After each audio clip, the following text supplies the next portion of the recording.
1925 সালের দিকে শুরু হওয়া ইউনিলিভারের লাক্স সাবানকে বলা হয় পৃথিবীর সবচেয়ে জনপ্রিয় সাবান ব্র্যান্ডের একটা, এবং গত 100 বছরে হলিউড বলিউড এমন কোনো সেলিব্রিটি নাই যে লাক্স সাবানের ব্র্যান্ড অ্যাম্বাসেডর হয় নাই। এবং লাক্সের কিন্তু সাবান ছাড়াও আরো অনেকগুলো প্রোডাক্ট আছে বডি কেয়ার, হেয়ার কেয়ার, হাবিজাবি সেগমেন্টে। লাক্সের শুরুর গল্পটা বেশ মজার, আমি জানি না আপনারা কতজন জানেন। 1925 সালের দিকে ফ্রেঞ্চ সাবানের পুরো দুনিয়ায় অনেক কদর ছিল, পুরো দুনিয়া ফ্রেঞ্চ সাবান চাইতো, বাট প্রবলেম হলো ফ্রেঞ্চ সাবান ছিল অনেক বেশি এক্সপেন্সিভ। এবং ওই সময় লিভার ব্রাদার্স নামে একটা কোম্পানি ছিল, যেটাই এখন ইউনিলিভার। লিভার ব্রাদার্স আমার মনে আছে ছোটবেলায় আমি যখন ছোট স্কুলে পড়ি তখন ওদের নাম চেঞ্জ করে লিভার ব্রাদার্স থেকে ইউনিলিভার হয়। তো এই কোম্পানি তখন ভাবে যে আমরা ফ্রেঞ্চ সাবানের কম্পিটিটর হিসেবে একটা সাবান লঞ্চ করব, যেটা ফিলের দিক থেকে, সো সাইজ বলেন, অ্যারোমা বলেন, সবকিছুর দিক থেকে একদম ফ্রেঞ্চ সাবানের মতোই হবে, বাট দাম হবে অনেক সস্তা। শুরু হয় লাক্সের যাত্রা। শুরুর দিকে যখন লাক্স শুরু হয়, লাক্স কিন্তু ছেলে মেয়ে বুড়ো সবাইকে টার্গেট করে সাবান বানাইছে, কোনো স্পেসিফিক টার্গেট অডিয়েন্স ছিল না লাক্সের। এবং খুব তাড়াতাড়ি ওরা বুঝতে পারে যে মনে হয় এই আইডিয়াটা খুব একটা ভালো হয়নি। 1933 সালে থমসন নামে একটা রিসার্চ কোম্পানি আছে আমেরিকায়, মার্কেটিং এজেন্সি টাইপ একটা জিনিস। ওরা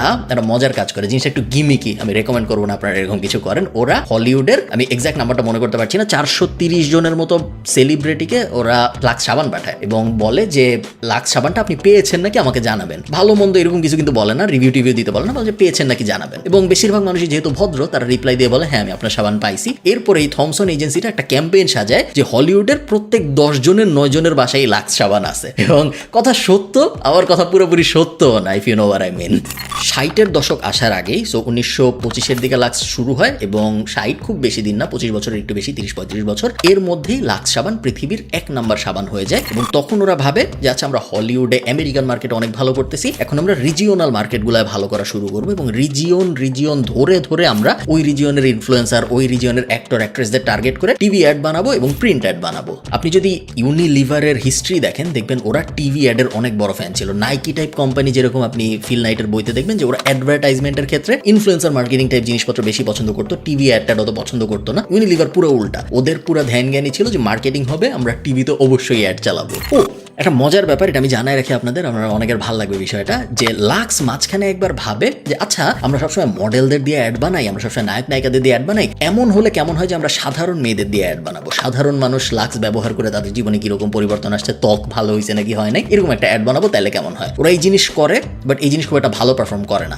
এত খারাপ পারফর্ম করে এই জিনিস যে মানুষ লাক্সের সাবান কেনা বন্ধ করে দেয় এবং দোকান থেকে লাক্স সরায় ফেলতে শুরু করে। দোকানের সাধারণ মানুষ যাদের দোকান, যে এই সাবান বিক্রি হয় না, এই সাবান আমরা দোকানে রাখবো না। লাক্স বা ইউনিলিভার তখন যে জিনিসটা করে, ওরা বুঝে যে এই আইডিয়া ফেল করছে, বাট ওদের মাথায় এই ব্যাপারটা থাকে যে আচ্ছা এই আইডিয়াটা ভালো, বাট এটা মনে হয় লাক্সের সাথে যায় না। সো ওরা ওটার একটা সেপারেট নাম দেয়, যে নামটা হলো ডাভ। ডাভ সাবানটা কিন্তু এখন বাংলাদেশ সহ পুরো দুনিয়ায় অনেক পপুলার, এবং ওই সাবানটার ব্র্যান্ডিং এভাবেই করা হয় যে এটা সাধারণ মানুষের সাবান। আপনি ডাভের ব্র্যান্ডিং এ কখনো জনপ্রিয় মডেল, নায়ক নায়িকাদের দেখবেন না, ওখানে সবসময় সাধারণ মেয়েরা থাকে। বাট অন্যদিকে লাক্সের ক্ষেত্রে এটা একটা অ্যাসপাইরেশনাল প্রোডাক্ট, এটা সবসময় দেখবেন মার্কেটিং এর সময় নায়ক নায়িকা, গায়ক গায়িকা এদেরকে ব্যবহার করা হয়। ব্যাপারটা বেশ ইন্টারেস্টিং।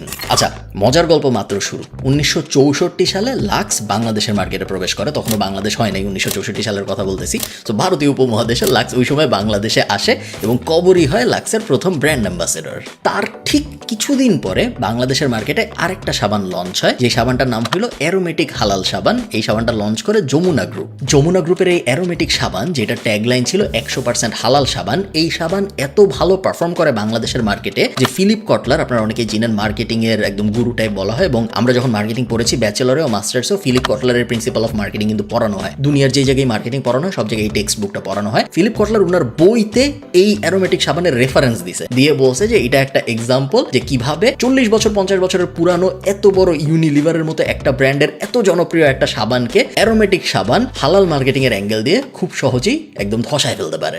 এই যমুনা গ্রুপের হালাল সাবানের মার্কেটিং এর আইডিয়াটা যার, সৈয়দ আলমগীর, উনার আরেকটা কোম্পানিতে মার্কেটিং এর ভূমিকা ছিল। আপনারা ছোটবেলায়, আমি 90s কিডস, আমি জানি আপনাদের মনে আছে নাকি, বেশিরভাগের হয়তো মনে নেই, পেগাসাস শুজ বলে একটা জিনিস ছিল, জুতা, ওইটাও বেশ ভালো করেছিল বাংলাদেশে, এবং ওইটার ক্যাম্পেইনও যে সাজাইছিল ওই একই লোক 100% হালাল অ্যারোমেটিক সাবানের ক্যাম্পেইন সাজিয়েছিল। যা হোক, তো বাংলাদেশের মার্কেট হঠাৎ করে একটা সাবান নিয়ে যুদ্ধ দেখতে পায় কর্পোরেট সেগমেন্টে, যেটা বেশ ফ্যাসিনেটিং ছিল ওই সময়ে। এই যুদ্ধের মূল প্লেয়ার দুইটা, লাক্স এবং অ্যারোমেটিক হালাল সাবান, বাট কিছু সাইড প্লেয়ারও ছিল, কসকো টস্কো হাবিজাবি। বলা হয় লাক্স বাংলাদেশের মার্কেটে যেই পরিমাণ স্ট্রাগল ফেস করছে তাদের সাবানটাকে লঞ্চ করার জন্য, এই পরিমাণ স্ট্রাগল দুনিয়ার আরো 99টা দেশে ওই সময় পাওয়া যেত লাক্স, ওই 99টা দেশে হয়নি। এই জিনিস কেন হইলো? দেখেন, অ্যারোমেটিক সাবান যখন লঞ্চ করা হয় ওদের মার্কেটিংটা এভাবেই করা হয় যে আমাদের সাবানে কোনো পশুর চর্বি ব্যবহার করা হয় না, আমাদের সাবান 100% হালাল। সো অবভিয়াসলি আমাদের 90% মুসলিমরা ওইটা পছন্দ করে। বাট শুধু তা না, আমাদের যে হিন্দু জনগোষ্ঠী ছিল ওই সময় বাংলাদেশে, তারাও এটা পছন্দ করে, কারণ 100% অ্যানিমাল ফ্যাট ফ্রি, পশুর চর্বি টর্বি ব্যবহার করা হয় না। এটার মানে হলো গরু টরুও ব্যবহার করা হয় না, যেটা ধর্মীয় অ্যাঙ্গেল থেকে হিন্দুদের জন্য পছন্দ হয়েছিল, ফেভারেবল ছিল যে আচ্ছা ঠিক আছে, তার মানে কোনো পশুর ফ্যাট নাই, আমি 100% ওই হালাল সাবানের দিকেই যাই, আমি লাক্সের দিকে যাব না। এটা একটা খুব ইন্টারেস্টিং উইন ছিল এই কোম্পানিটার জন্য, এবং একদম মানে রাত থেকে ভোর হয়েছে এবং 15% মার্কেটের দখল চলে আসছে ওদের কাছে। বাংলাদেশের ইতিহাসে পরে অনেক হালাল হারাম ট্যাগ দিয়ে মার্কেটিং হয়েছে, বাট এটা ছিল প্রথমবার যখন একটা প্রোডাক্টকে হালাল ট্যাগ দিয়ে ওই প্রোডাক্টের মার্কেটিং করা হয়েছে, এবং এটা ছিল একটা সফল উদাহরণ। এখন কথা হইলো, এত জনপ্রিয় সাবান এত ভালো করলো, এখন দোকানে গেলে আমরা 100% হালাল অ্যারোমেটিক সাবানটা দেখি না কেন? কি হইলো ওই সাবানের? 2005 সালে ম্যারিকো নামে একটা কোম্পানি আছে, ম্যারিকো ইন্টারন্যাশনাল, ম্যারিকো বাংলাদেশ বলে ওদের একটা শাখা আছে। আপনারা যারা এগেন বিবিএ যারা করছেন, ম্যারিকো কিন্তু খুব জনপ্রিয় একটা রিক্রুটার, এই সব ইউনিভার্সিটিগুলো যে ম্যারিকো হায়ার করে। এবং এই ম্যারিকো আপনারা যা প্যারাশুট আপনারা সবাই চিনেন, প্যারাশুট ম্যারিকো হলো প্যারাশুট কোম্পানিটার মালিক, এবং প্যারাশুটের নারকেল তেল বাংলাদেশে অনেক জনপ্রিয়। তো যাই হোক, যমুনা গ্রুপের কাছ থেকে ম্যারিকো 2005 সালের দিকে কিনে নেয় এই 100% অ্যারোমেটিক সাবানের ব্র্যান্ডটা। ম্যারিকো যে শুধু অ্যারোমেটিক সাবানের ব্র্যান্ডটা কিনে তা না, ওরা কসকো কিনে, ওরা ক্যামেলিয়া নামে আরেকটা সাবান ছিল ওইটাও কিনে। এবং সবাই ভেবেছিল যে ম্যারিকো এত সাবানের ব্র্যান্ড কিনতেছে কারণ ওদের নিজেদের কোনো সাবান ছিল না, ওরা তেল বেচতো এবং বেশ ভালো করতো, বাংলাদেশে খুব সুন্দর ওদের ডিস্ট্রিবিউশন চেইন ছিল, বাট ওরা কখনো সাবানের মধ্যে যায় নাই। তো সবাই ভেবেছিল যে আচ্ছা এই কোম্পানিটা কখনো সাবানের মধ্যে যায় নাই, এত জনপ্রিয় একটা কোম্পানি, এত পাওয়ারফুল একটা কোম্পানি, এরা যখন এতগুলো সাবানের ব্র্যান্ড কিনে নিল, এখন আমরা প্রপার একটা যুদ্ধ দেখতে পারবো ইউনিলিভার ভার্সেস ম্যারিকোর ভিতরে। আচ্ছা, অনির্ভরযোগ্য সূত্রে আমরা জানি, এটা ভেরিফাই করা যাবে না, যে এই সাবান কোম্পানিটা 100% অ্যারোমেটিক সাবানের যে কোম্পানি, এইটা বিক্রি হয়েছিল 78 কোটি টাকায়। এটা ম্যারিকো কিনতে পেরেছিল 78 কোটি টাকায়, যেটা আসলে কোনো টাকাই না আমার মতে এইরকম একটা ব্র্যান্ড কেনার জন্য।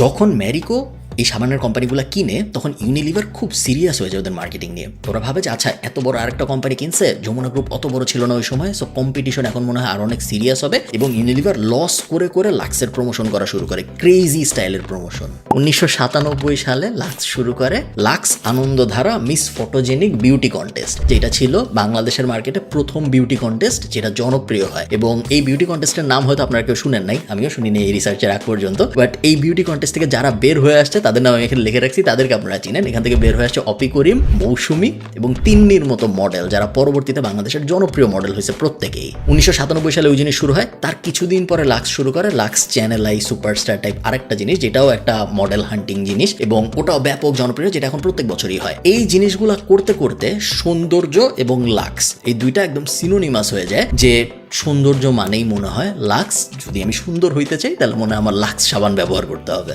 লাক্স উপরে উঠতে থাকে, অ্যারোমেটিক, কসকো, ক্যামেলিয়া এগুলো সব আস্তে আস্তে নিচে নামতে থাকে। তো কথা হলো, লাক্স এত কিছু করতেছে বা ইউনিলিভার এত কিছু করতেছে, ওই দিক থেকে ম্যারিকো কি করছে? অদ্ভুত ব্যাপার হলো, ম্যারিকো কিছুই করে নাই। ওরা এই ব্র্যান্ডগুলো কেনার পরে বেসিক যে ব্র্যান্ডিং করা উচিত বা বেসিক যে মার্কেটিং করা উচিত তার কিছুই ওরা করে নাই। ওরা দুইটা কনস্পিরেসি থিওরি আছে, কেউ আসলে জানে না কেন করে নাই। অনেকে বলে যে ইউনিলিভার হয়তো গোপনে টাকা দিছিল ম্যারিকোকে, অনেকে বলে যে ওরা আসলে জানতে পারবে না এই জন্য করে নাই, অনেকে বলে নেগলিজেন্সি, অনেকে বলে যে টিমটা দাঁড় করানোর চেষ্টা করেছিল ওরা, ওই টিমটার মধ্যে ঝামেলা ছিল। অ্যাকচুয়ালি কেউ জানে না কেন করে নাই, বাট করে নাই এটা আমরা দেখতে পারছি। এবং এমন না যে অনেক চেষ্টা করে ওরা লাক্সের সাথে পারে নাই, ওরা আসলে চেষ্টাই করে নাই। সো মোটামুটি ভাবে ওই সময়ের থেকে আজকে পর্যন্ত কোনো কম্পিটিশন ছাড়াই লাক্স একা একা মার্কেট শেয়ার দখল করে নিয়েছে। এবং ইউনিলিভারের যেহেতু প্রোডাক্ট সুইট অনেক ভালো, অনেকগুলো প্রোডাক্ট আছে ইউনিলিভারের, আপনারা কখনো সময় থাকলে গুগল করে ইউনিলিভার প্রোডাক্টস লিখে গুগল ইমেজে যেয়ে দেখবেন যে ওদের কি পরিমাণ প্রোডাক্ট আছে। এবং প্রোডাক্ট যখন অনেক থাকে তখন সাপ্লাই চেন অনেক ভালো থাকে, এবং যখন সাপ্লাই চেন অনেক ভালো থাকে তখন দোকানে যেয়ে বলা যায় যে তুমি যদি আমার লাক্স সাবান না রাখো তাহলে এই যে যার 200 প্রোডাক্ট এগুলোও তোমার আমি দিব না রাখতে। তো ওরকম অনেক কিছু ইউনিলিভার বা প্রাণ এরকম বড় বড় কোম্পানি করতে পারে, যেগুলো যাদের এসকেইউ কম বা যাদের প্রোডাক্ট কম তাদের পক্ষে এরকম পাওয়ার প্লে গুলো করা সম্ভব হয় না। তো অনেকে ভাবে এটা একটা কারণ যে কারণে ম্যারিকো অত ভালো করতে পারেনি, বাট আজ পর্যন্ত আসলে কেউ জানে না কেন পারে নাই। এই ব্যাপারটা বাংলাদেশের কর্পোরেট ওয়ারের হিস্ট্রিতে, ইন্টারন্যাশনাল এমএনসি গুলা বাংলাদেশে এসে যে যুদ্ধ করে ওই যুদ্ধের হিস্ট্রিতে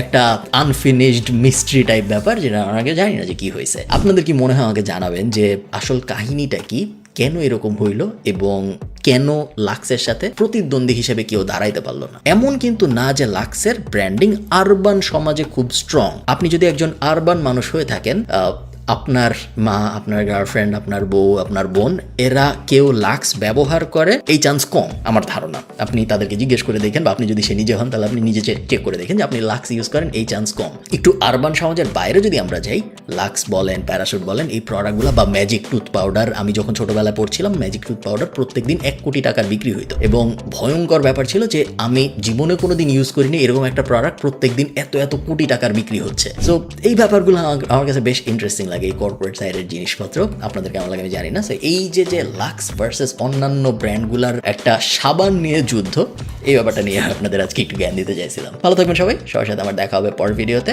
এইরকম কেস স্টাডি টাইপ ভিডিও যদি ভালো লাগে আমাকে অবশ্যই কমেন্টে জানাবেন, এবং যদি আপনি সাবস্ক্রাইব করে না থাকেন প্লিজ ডু সাবস্ক্রাইব। তারা